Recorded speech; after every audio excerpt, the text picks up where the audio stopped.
सताकथी काल दर्पण इस समय लगातार जेफरी एप्स्टीन के मामले को उठा रहा है।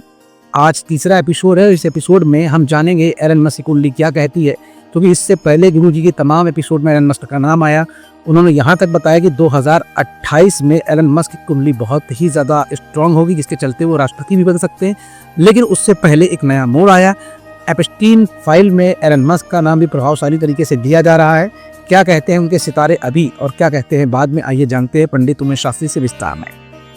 पंडित जी, आपने एलन मस्क का लेकर अभी तमाम भविष्यवाणियां की, उससे पहले भी आपने एलन मस्क के बारे में बताया, तो लाजमी था कि सदाकथी काल दर्पण एस्ट्रो में एलन मस्क का नाम जो एप्स्टीन फाइल में आ रहा है उसको लेकर क्या कहती है उनकी कुंडली, और अब वर्तमान में उनकी कुंडली में कौन से योग बन रहे हैं जिससे उनका नाम आने के बाद कहीं ना कहीं उनके चाहने वालों को थोड़ा सा सोचने को मजबूर होना पड़ रहा है। क्या कहेंगे आप? मनीष जी, एलन मस्क की जो अपनी जन्म कुंडली है, अगर ग्रहों के आधार पर अगर देखा जाए तो उनका 28 जून 1971 रात्रि 12 बजे के लगभग उनका जन्म है। कुंडली में जो है मीन लग्न है और सिंह राशि है। वर्तमान समय में राहु की महादशा में शुक्र का अंतर्दशा चल रहा है और राहु और मंगल एलन मस्क की कुंडली में लाभ स्थान बैठे हुए हैं। यानी किसी भी व्यापारी व्यक्ति का, उद्योगपति का या तो राजनेता का यदि मंगल लाभ स्थान में बैठा हो उच्च का, तो वो निश्चित तौर पे रोचक योग बनता है और वो देश पे, पूरे वर्ल्ड पे राज करता है। तो एलन मस्क की जो अपनी जो जन्म कुंडली है, वर्तमान समय में जो राहु की महादशा में शुक्र का अंतर्दशा चल रहा है, जो इनके ऊपर ये जो समस्या उत्पन्न हुआ है वर्तमान में, तो ये इसका दोष इनको ये समाप्त हो जाएगा।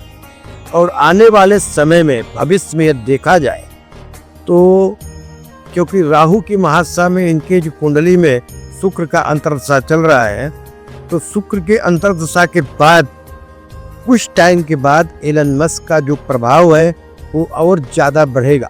मनीष जी, मैंने अगले वीडियो में आपको बताया था, आपसे जब चर्चा हो रहा था कि एलन मस्क जो है अमेरिका के राष्ट्रपति बनेंगे, तो आप इस बात को लिख लीजिए, 100% एलन मस्क जो है आने वाले 28 से 32 के बीच में अमेरिका के राष्ट्रपति बन सकते हैं।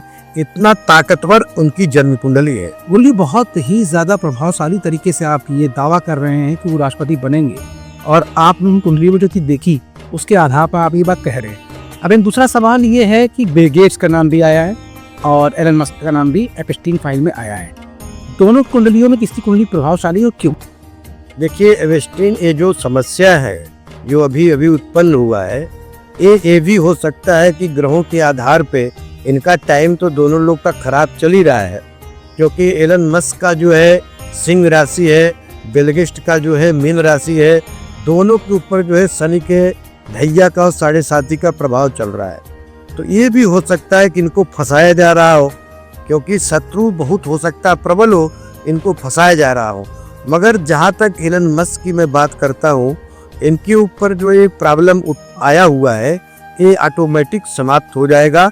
और उसके साथ साथ आपको मैं एक बात और बताना चाहता हूँ, दोनों व्यक्तियों का जो है ये पूरे वर्ल्ड में इतने बड़े व्यापारी हैं, इतने बड़े उद्योगपति हैं, दोनों लोग का 28 तारीख को ही जन्म हुआ है। आप समझ सकते हैं 28 का मतलब एक सूर्य होता है उसका कारक। तो देखिए, इनकी मान सम्मान ख्याति में जो है थोड़ा बहुत उतार चढ़ाव आ सकता है, मगर विशेष करके मैं आपको बताना चाहता हूँ एलन मस्क की जो कुंडली है, हमको ऐसे प्रतीत होता है कि इनके कुंडली में जो योग है वो बहुत ही प्रभावशाली है, और ये जो समस्या उत्पन्न हुआ है उससे इनको निदान मिलेगा। और तो ये जो वर्तमान कुछ टाइम अक्टूबर नवंबर तक थोड़ा सा इनको सावधान होके चलना चाहिए, क्योंकि इस शत्रु जो है बहुत तेज सक्रिय हो गए हैं। परंतु अक्टूबर के बाद एलन मस्क का जो प्रभाव है वो और ज़्यादा बढ़ेगा और उनका दबदबा कायम रहेगा। पंडित उमेश शास्त्री ने पूरे प्रभावशाली तरीके से बताया कि आखिर कुंडलियों में क्या इस समय दशा चल रही है, क्या महादशा चल रही है। सबसे बड़ी चीज़ है कि राहु का उभर कर आना, और दूसरी बात दोनों की कुंडलियों में जो जन्मतिथि है वो 28 तारीख का होना, जिसका मूल्यांक 1 होना, और सूर्य उसका नेतृत्व मूल्यांक 1 का करता है, जिसकी वजह से उनके पास मान सम्मान और सब कुछ है। भले कुछ समय के लिए यानी अक्टूबर तक एलन मस्क की कुंडली में थोड़ी दिक्कतें हैं, लेकिन गुरु जी का दावा वहीं का वहीं है, और उन्होंने फिर से एक बार सदागति काल दर्पण एस्ट्रो में दावे के साथ कहा है कि एलन मस्क 28 से 32 के बीच में विश्वविख्यात होंगे, और अभी भी विश्वविख्यात है, लेकिन कहीं ना कहीं वो अमेरिका के राष्ट्रपति भी बन सकते हैं। सदागति काल दर्पण में फिर हाजिर होंगे किसी और नए एपिसोड के साथ। तब तक के लिए सदागति काल दर्पण की टीम और मनीष गुप्ता और पंडित उमेश शास्त्री को दीजिए इजाजत। नमस्कार।